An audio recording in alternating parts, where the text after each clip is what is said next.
हमारी मौजूदगी अभी नवादा में है। हमारे साथ सिविल कोर्ट के वकील साहब हैं और नाम इनका अशोक कुमार हुआ इनका नाम। हम इनसे बात करें, ये जमीन सर्वे जो बिहार में हो रहा है तो बहुत सारे लोगों को समस्या है कि क्या लगेगा क्या नहीं लगेगा।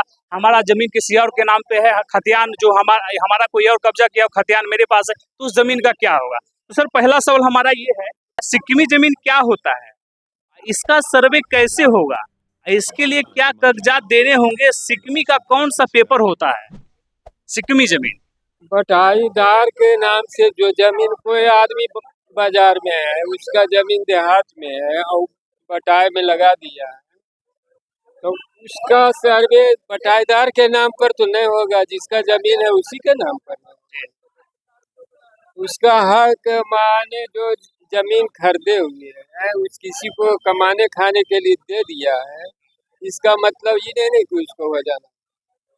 तो सिक्किमी जमीन नहीं होता है, जिनके नाम पे उन्हीं के नाम पे रहना चाहिए। चलिए दूसरा सवाल हमारा है, जिस जमीन पर किसी ने अवैध कब्जा कर लिया और खतियान मेरे नाम पे दिखा रहा है, लेकिन जो कब्जा किया हुआ रसीद कटा रहा है, जो कब्जे किए हुए वह रसीद कटा रहा है, तो सर्वे में क्या होगा, किसके नाम से वह जमीन चढ़ेगा।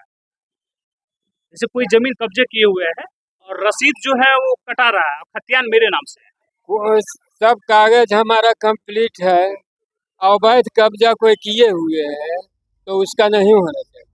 इनके नाम खतियान नाम से खतियान है, कागज है, उसको होना। चलिए तीसरा सवाल ये है, बंदोबस्त जमीन क्या होता है, उसके कौन कौन से कागज होते हैं, बंदोबस्त जमीन को सर्वे करने के लिए क्या देना पड़ेगा, कागज देने में बंदोबस्त जमीन हमारे नाम से हमारे नाम से हो जाएगा। फिर से पूछेंगे, बंदोबस्त जमीन क्या होता है, उनके कौन कौन से कागज होते हैं, अब बंदोबस्त जमीन को सर्वे करने के लिए क्या देना पड़ेगा, अब कागज देने में बंदोबस्त जमीन हमारे नाम से होगा या नहीं। बंदोबस्ती में बंसावली यदि खरीदगी जमीन है तो उसका केवाला देना पड़ेगा, तो उसके नाम पर हो जाएगा। खरीदी जमीनी है तो केवाला देना पड़ेगा। रहती जमीन है तो डायरेक्ट हो जाएगा, उसमें तो कुछ नहीं खोजना चाहिए। तो चौथा सवाल हमारा है, अच्छा बात करिएगा कर लीजिए, जरूरी है तो नहीं है। तो चौथा सवाल हमारा ये है, जमीन हमारा है और किसी ने किसी और से उसे जमीन को रजिस्ट्री करवा लिया है, जैसे जमीन हमारा है और किसी ने किसी और से रजिस्ट्री करवा लिया है, तो जो जमीन रजिस्ट्री किया ना हो वह हमारे वंशज का है और ना ही उससे जमीन को लिखने का अधिकार था, और जो उस जमीन का क्या होगा, इसका सर्वे में कैसे होगा।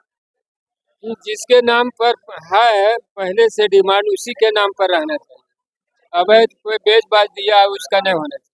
जिनके नाम से है वो उन्हीं का होगा, जो बेचा जो खरीदा उसका गया, उसका कुछ नहीं होने, उसका नहीं होना चाहिए। एक जमीन ये 4 बार बेच दिया, वही होता है, सरकार का जमीन बेच दिया, अब पैसा ले लिया, बुड़बक बना दिया जनता को।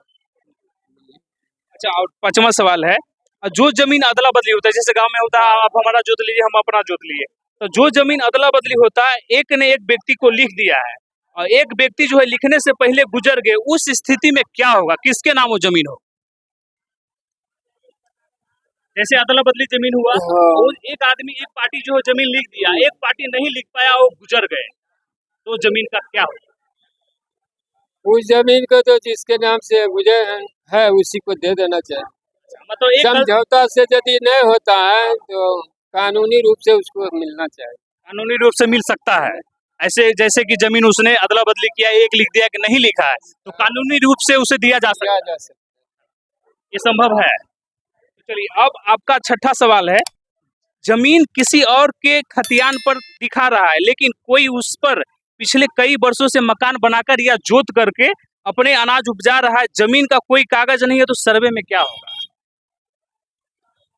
सर्वे में तो उसी के नाम पर रहना चाहिए जिसके नाम पर है, जैसे जिसके नाम से खतियान है और कोई और उस जमीन को बहुत वर्षों से जोत रहा है, उसको नहीं मिलना चाहिए, नहीं मिलना चाहिए। जिसके नाम से खतियान है जमीन उसका उसका।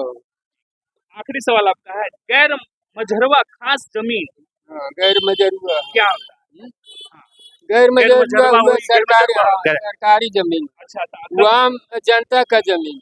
अच्छा, जैसे कोई उसे यूज कर रहा है और सरकार उसे दे रखी यूज करने के लिए, तो उस जमीन का क्या होगा। उस सरकार के नाम से रहेगा, यूज तो सरकार का सामान सब कर रहा है, लेकिन वो सरकार के नाम से रहेगा, उसके नाम से नहीं।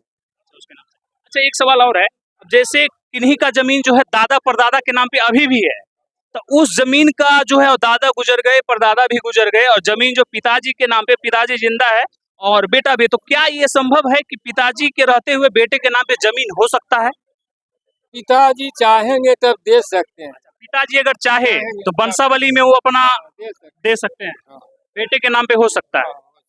और जैसे दादा गुजर गए खतियान उनके नाम पे, तो वंशावली बनाना जरूरी है क्या? इसके बारे में जरा बताएं। नहीं, वंशावली बनाना कोई जरूरी वंशावली बनाना कोई जरूरी नहीं। वहाँ से यदि वहाँ जो सरपंच है, मुखिया है, जो जानकार लोग हैं गांव के, कुछ सब जानते हैं, उनके नाम पर चला आवेगा डिमांड। अच्छा, उनके नाम पे चला हाँ, रहेगा। जब वंशावली पंचायत बनाता है, पंचायत सचिव बनाता है, माने जो कर्मचारी है उसको रिपोर्ट लेके जो है उसके नाम पर कर देना। अच्छा, तो मतलब वंशावली का कोई जरूरत नहीं है, जैसे परपत 3 में वंशावली को भरना जरूरी था, वो अब उसका कोई जरूरत नहीं। उसका जरूरत नहीं होना चाहिए। चलिए, तो हम आपका उन्हीं कर्मचारी का काम है, कर देना। कर्मचारी का काम। हाँ, यदि कर्मचारी गलत करता है तब उसको देना चाहिए। अच्छा, एक सवाल सर, क्या सर्वे होना जरूरी था क्या बिहार में? हाँ, सर्वे होना जरूरी था। क्योंकि खरीद बिक्री होता है तो खाता प्लॉट सब अलग होगा, कुछ प्लॉट बढ़ेगा। अच्छा, ही नहीं लग रहा है कि लड़ाई झगड़ा का घर हो गया, भाई बहन में, भाई भाई में, गोतिया गोतिया में? ऐसा बहुत सारे गांव में अदल बदल जमीन है, उनका जमीन जोत रहा है, उनका जमीन जोत रहा है, दादे परदादा से। अभी जमीन सोना का भाव में बिक रहा है। अब जमीन वो अगर वो नहीं निकला, उनका झगड़ा का कारण है कि नहीं? ये हाँ, झगड़ा तो कारण है, झगड़ा कारण है। तो चलिए, देखिए, अभी नवादा में मौजूद थे हमारे साथ, नाम आपको भूल जाता है सर। अशोक अशोक कुमार जी, जो सिविल कोर्ट के वकील हैं, उनसे आपकी राय सारे जनता को बता रहे हैं। तो आप लोग वीडियो में इनका पूरा वीडियो जरूर देखिएगा, हर चीज आपको इसमें देखने को मिलेगा, हर चीज का सवाल का जवाब जो है हम आपको यहाँ पर इनसे दिलवाए हैं।